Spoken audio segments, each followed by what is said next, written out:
Howdy. This is my 99 Beaver Marquis. I am doing the headlight upgrade. I'm upgrading them to modern LED lights, but I'm also dealing with the low voltage situation that's pretty common on these older Beavers. I think from about, I think it's 96 to 2001-ish. There was a mod by Roy Mueller. Hopefully I pronounced that right and got that right. But so he did a write-up, which I followed. But I had some issues and using a multimeter, I finally figured it out. This job should have probably just taken an hour.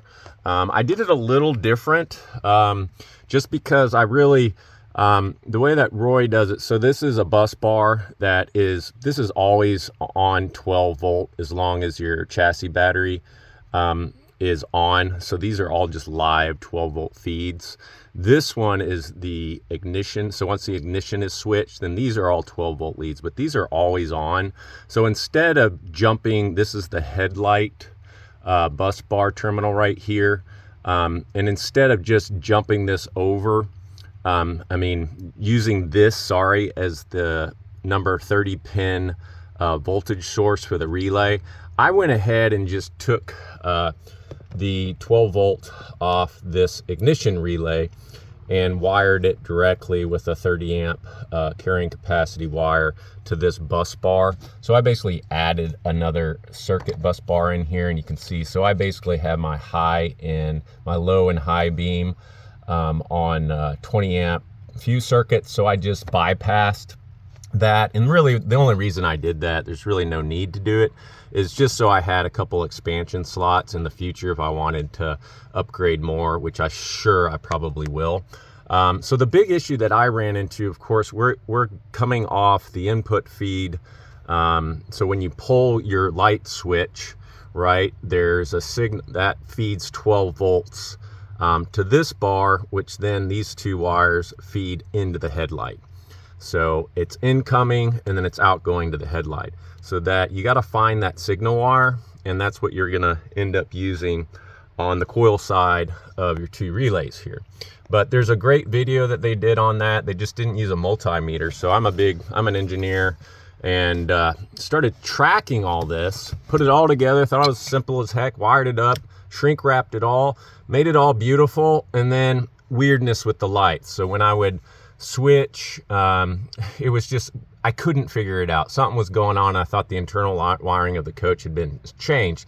But in the end, Roy's write-up is absolutely correct, and it's a great thing to do, especially if you just want to get a full 12 volts, because there is a voltage drop in these wires. I found that the voltage drop was on the headlight side, not on the switch side. But it's a pain in the butt to rewire all that. So you'll end up seeing 10 volts if you don't do this modification or somehow rewire it to get that resistance out. So it's seeing a full 12 volts now with these relays.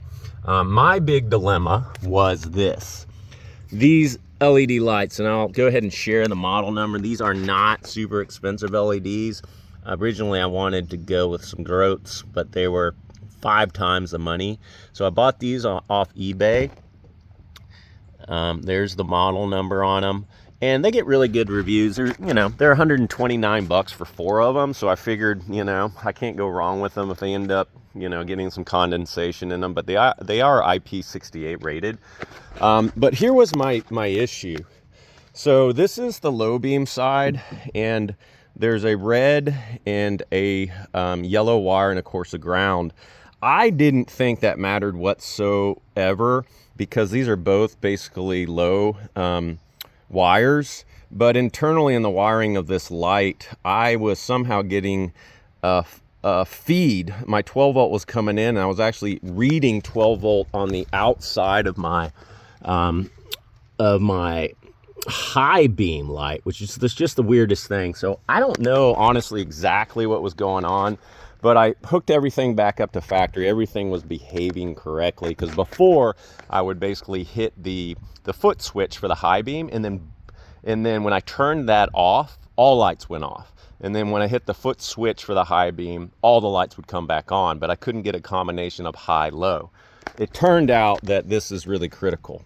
You can see I've got all kinds of messy writing on here because I switched it up. But this yellow and the red were in the wrong position, which created all the issues.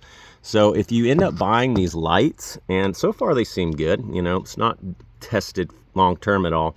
You want to put this red on the bottom with the yellow on the left, and then the factory ground is on the right. And you can determine this ground by the wire's actually labeled ground on there, but stick a multimeter in there and make sure to check it. So that was the big difference, is that the red and the yellow created all this havoc and created hours of work for me, because I'm just flabbergasted, and I thought it was all related to the internal wiring of the coach. It turns out that was my mistake. So don't do what I just did and spend tons of hours, but this is how I ended up doing it.